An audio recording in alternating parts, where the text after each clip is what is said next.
दोस्तों जय हिंद। आइए आज हम लोग कक्षा 10वीं के इतिहास के यूरोप में राष्ट्रवाद चैप्टर के 50 मोस्ट इम्पोर्टेंट ऑब्जेक्टिव को देखेंगे जो बहुत महत्वपूर्ण है दोस्तों। तो आइए इसे देखते हैं दोस्तों। तो दोस्तों देखिए, प्रश्न नंबर 1 में दिया गया इटली तथा जर्मनी वर्तमान में किस महादेश के अंतर्गत आते हैं। तो दोस्तों इटली एवं जर्मनी वर्तमान में यूरोप के अंतर्गत आते हैं। ऑप्शन नंबर सी यूरोप के अंतर्गत आते हैं। ऑप्शन नंबर सी होगा दोस्तों। 2 नंबर में है फ्रांस में किस शासन वंश की पुनः स्थापना वियना कांग्रेस द्वारा किया गया था। तो बुर्बो वंश का किया गया था दोस्तों। ऑप्शन नंबर सी बुर्बो वंश का। क्वेश्चन नंबर 3 में है दोस्तों, जर्मनी का संबंध किस संगठन से था। तो जर्मनी का संबंध कार्बोनरी से था। Option number B. सवाल नंबर 4 में है दोस्तों, इटली एवं जर्मनी एकीकरण के विरुद्ध निम्न में से कौन था। मतलब इटली एवं जर्मनी के विरुद्ध कौन कर रहा था। ऑप्शन नंबर सी ऑस्ट्रिया कर रहा था दोस्तों। ऑप्शन नंबर सी ऑस्ट्रिया कर रहा था। सवाल नंबर 5 में है, काउंट काउर को विक्टर इमैनुअल ने किस पद पर नियुक्त किया था। प्रधानमंत्री के पद पर नियुक्त किया था। Option number C. Question number 6 में है दोस्तों, गेरीबाल्डी पेशे से क्या था। गेरीबाल्डी पेशे से क्या था। गेरीबाल्डी पेशे से नाविक था दोस्तों। ऑप्शन नंबर डी पेशे से नाविक था। 7 नंबर में है, जर्मनी राइन राज्य का निर्माण किसने किया था। जर्मनी राइन राज्य का निर्माण किसने किया था दोस्तों। तो जर्मनी राइन राज्य का निर्माण किया था बिस्मार्क ने। ऑप्शन नंबर डी बिस्मार्क ने। बिस्मार्क में ने। Option number D. तो दोस्तों सवाल नंबर 8 में है, जालबेरिन कैसी संस्था थी। तो दोस्तों जालबेरिन व्यापारियों की संस्था थी। ऑप्शन नंबर बी जालबेरिन व्यापारियों की संस्था थी। तो 9 नंबर में, रक्त एवं लोह की नीति का अवलंबन किसने किया था। रक्त एवं लोह की नीति का अवलंबन बिस्मार्क ने किया था। Option number C. तो 10 में है, फ्रैंकफर्ट की संधि कब हुई। तो दोस्तों 10 में फ्रैंकफर्ट की संधि कब हुई। तो फ्रैंकफर्ट की संधि हुई थी 1871 ईस्वी में। ऑप्शन नंबर डी 1871 ईस्वी में। सवाल नंबर 11 में है, नेपल्स की क्रांति कब हुई। दोस्तों नेपल्स की क्रांति हुई थी 1821 में। नेपल्स की क्रांति 1821 में हुई थी। Option number B. तो 12 में दिया गया है, चार्टिस्ट आंदोलन कहाँ हुआ था। तो दोस्तों चार्टिस्ट आंदोलन इंग्लैंड में हुआ था। Option number D. चार्टिस्ट आंदोलन इंग्लैंड में हुआ था। Option number D. तो 13 में है, यूनान को स्वतंत्र राष्ट्र घोषित किया गया था। यानी यूनान को स्वतंत्र राष्ट्र घोषित कब किया गया था दोस्तों। तो यूनान को स्वतंत्र राष्ट्र घोषित किया गया था 1832 ईस्वी में। ऑप्शन नंबर बी दोस्तों। 14 में है, कार्बोनरी संगठन किस वर्ष हुआ था। कार्बोनरी संगठन हुआ था दोस्तों 1810 ईस्वी में। ऑप्शन नंबर सी 1810 ईस्वी में। 15 में है दोस्तों, एड्रियानोपुल की संधि कब हुई थी। एड्रियानोपुल की संधि कब हुई थी। एड्रियानोपुल की संधि 1829 ईस्वी में। 16 में है, एड्रियानोपुल की संधि किन दो देशों के बीच हुई। तो तुर्की और रूस के बीच हुई थी दोस्तों। ऑप्शन नंबर ए तुर्की और रूस के बीच हुई थी। क्वेश्चन नंबर 17 में है, सेडान का युद्ध किसके बीच हुआ था। सेडान का युद्ध किसके किसके बीच हुआ था। तो सेडान का युद्ध हुआ था दोस्तों फ्रांस और पर्सा के बीच। फ्रांस और पर्सा के बीच दोस्तों। 19 नंबर में है, पोलैंड के विद्रोह को किसने कुचल दिया था। पोलैंड के विद्रोह को किसने कुचल दिया था। तो रूस ने कुचल दिया था। ऑप्शन नंबर ए। तो 20 में है, सन 1970 में फ्रांस और पर्सा के बीच युद्ध कहाँ हुआ था। सेडान में हुआ था। ऑप्शन नंबर ए सेडान में हुआ था। प्रश्न नंबर 21 में है, यूरोप वासियों के लिए देश का साहित्य एवं ज्ञान विज्ञान प्रेरणा स्रोत रहा यूनान का। तो दोस्तों प्रश्न नंबर 22 में है, युवा इटली संस्था का विकास किया मेजिनी ने। ऑप्शन नंबर ए मेजिनी ने। सवाल नंबर 23 में है, बिस्मार्क निम्न में से क्या था। बिस्मार्क निम्न में से क्या था। बिस्मार्क एक कूटनीतिज्ञ था। ऑप्शन नंबर डी बिस्मार्क एक कूटनीतिज्ञ था दोस्तों। Option number D.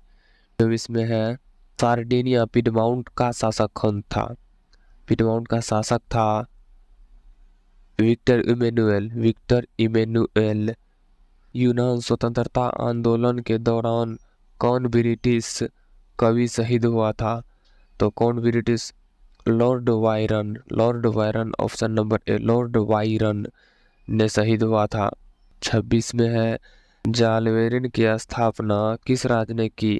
तो जालवेरिन की स्थापना परसा ने की थी, ऑप्शन नंबर ए। जालवेरिन की स्थापना परसा ने की थी, ऑप्शन नंबर ए। 27 नंबर में है दोस्तों, हंगरी की भाषा क्या थी? तो दोस्तों हंगरी की भाषा मैंगमार थी, ऑप्शन नंबर ए मैंगमार, ऑप्शन नंबर बी मैंगमार। तो 28 में है दोस्तों, यूनान के स्वतंत्रता संग्राम में किसकी पराजय हुई थी? यूनान के स्वतंत्रता संग्राम में तुर्की की पराजय हुई थी, ऑप्शन नंबर बी तुर्की की पराजय हुई थी दोस्तों। प्रश्न नंबर 29 में है, मारियन किस देश के राष्ट्र की प्रतीक थी? मारियन किस देश के राष्ट्र की प्रतीक थी? फ्रांस की, ऑप्शन नंबर ए फ्रांस की दोस्तों। 30 नंबर में है, यूरोपीय सभ्यता का पालन किसे कहा जाता है? तो यूरोपीय सभ्यता का पालन यूनान को कहा जाता है दोस्तों, यूनान को यूरोपीय सभ्यता का पालन कहा जाता है। 31 में है, एक्ट ऑफ यूनियन किस वर्ष पारित हुआ था? एक्ट ऑफ यूनियन दोस्तों 1688 ईस्वी में पारित हुआ था, ऑप्शन नंबर ए। क्वेश्चन नंबर 32 में है दोस्तों, 1789 की फ्रांसीसी क्रांति के समय वहाँ किस राजवंश का शासन था? तो दोस्तों वहाँ बुर्बो वंश का शासन था, ऑप्शन नंबर सी बुर्बो वंश का शासन था दोस्तों। 33 में है, नेपोलियन संहिता किस वर्ष लागू की गई? नेपोलियन संहिता दोस्तों 1804 ईस्वी में लागू की गई थी, ऑप्शन नंबर डी 1804 ईस्वी में। तो दोस्तों 34 नंबर में, जर्मनी के एकीकरण के लिए बिस्मार्क ने कितने युद्ध किए या लड़े? तो 3 युद्ध लड़े थे दोस्तों, ऑप्शन नंबर सी 3 युद्ध। 35 नंबर में है, वियना कांग्रेस में कौन राष्ट्र सम्मिलित नहीं था? तो वियना कांग्रेस में कौन राष्ट्र सम्मिलित नहीं था? तो दोस्तों जर्मनी सम्मिलित नहीं था, ऑप्शन नंबर डी। 36 में है, वियना कांग्रेस में पवित्र संघ की योजना किसने प्रस्तुत की? वियना कांग्रेस में पवित्र संघ की योजना किसने प्रस्तुत की थी? तो रूस ने की थी, ऑप्शन नंबर ए रूस ने की थी दोस्तों।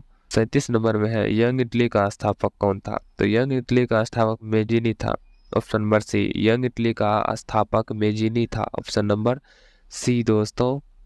38 नंबर में है दोस्तों, फ्रांस के किस राजा ने कहा था, अंग्रेजी राजा की भांति शासन करने की अपेक्षा लकड़ी काटना अधिक पसंद करूँगा?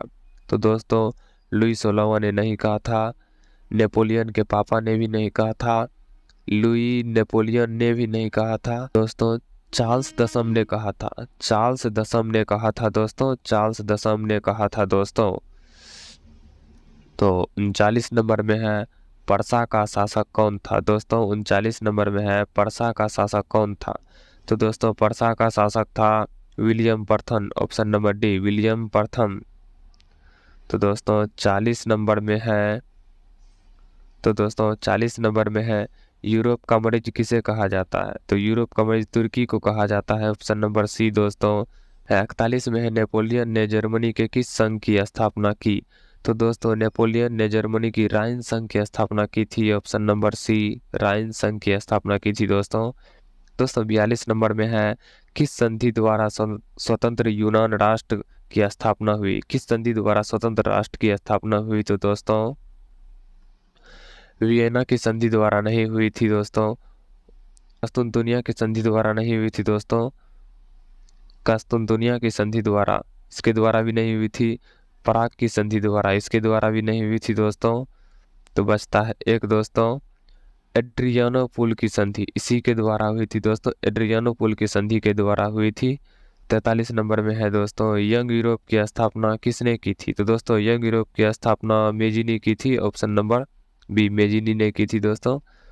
44 नंबर में है, नवगु एल्फ आंदोलन कहाँ हुआ था? नवगु एल्फ आंदोलन कहाँ हुआ था? नवगु एल्फ आंदोलन इटली में हुआ था, ऑप्शन नंबर ए दोस्तों। 45 में है दोस्तों, मेटरनिक कौन था? तो दोस्तों मेटरनिक कौन था? मेटरनिक देखिए 1 नंबर में है, ऑस्ट्रिया का चांसलर, परसा का चांसलर, फ्रांस का सम्राट और रूस का जोड़? तो नहीं दोस्तों, ये ऑस्ट्रिया का चांसलर था, ऑप्शन नंबर ए ऑस्ट्रिया का चांसलर था दोस्तों, ऑस्ट्रिया का चांसलर दोस्तों। तो 46 नंबर में है, कार्बोनरी की स्थापना किस वर्ष हुई थी? तो कार्बोनरी की स्थापना दोस्तों 1810 ईस्वी में हुई थी। ऑप्शन नंबर 47 में है 1830 की क्रांति के बाद फ्रांस में किस प्रकार का शासन का स्थापना हुआ? किस प्रकार का शासन का स्थापना हुआ दोस्तों? तो निरंकुश राजतंत्र का स्थापना हुआ था। ऑप्शन नंबर ए निरंकुश राजतंत्र। 48 नंबर में है दोस्तों लाल कुर्ती नामक संस्था का गठन किसने किया था? तो लाल कुर्ती नामक संस्था का गठन दोस्तों गेरीबाल्डी ने किया था। ऑप्शन नंबर डी गेरीबाल्डी ने किया था दोस्तों। 49 नंबर में है राष्ट्रवाद की अवधारणा का जन्म किस घटना से माना जाता है? तो दोस्तों पुनर्जागरण की घटना से माना जाता है। ऑप्शन नंबर ए पुनर्जागरण की घटना से माना जाता है दोस्तों। तो दोस्तों 50 नंबर में है रक्त और लौह की नीति किसने अपनाई थी? तो दोस्तों रक्त और लौह की नीति बिस्मार्क ने अपनाई थी और सबने नहीं अपनाया था, बिस्मार्क ने अपनाया था। तो दोस्तों 51 नंबर में है किस युद्ध के बाद जर्मनी का एकीकरण पूरा हुआ? तो दोस्तों सेडन के युद्ध के बाद जर्मनी का एकीकरण पूरा हुआ था, सेडन का युद्ध। तो दोस्तों 52 नंबर में है किस संधि द्वारा जर्मनी का एकीकरण पूरा हुआ? तो दोस्तों जर्मनी का एकीकरण किस संधि द्वारा पूरा हुआ? तो याद रखिएगा दोस्तों फ्रैंकफर्ट की संधि द्वारा पूरा हुआ था। ऑप्शन नंबर डी फ्रैंकफर्ट की संधि के द्वारा पूरा हुआ था जर्मनी का एकीकरण दोस्तों। तो दोस्तों इसमें 2 सवाल ज़्यादा था दोस्तों। तो दोस्तों अगर आपको वीडियो अच्छा लगे तो वीडियो को लाइक कीजिए, शेयर कीजिए और चैनल को सब्सक्राइब कर लीजिए ताकि इस चैनल पर आने वाले हर नए वीडियो का नोटिफिकेशन आपको मिलता रहे। तो दोस्तों मिलते हैं नेक्स्ट वीडियो में, तब तक के लिए जय हिंद।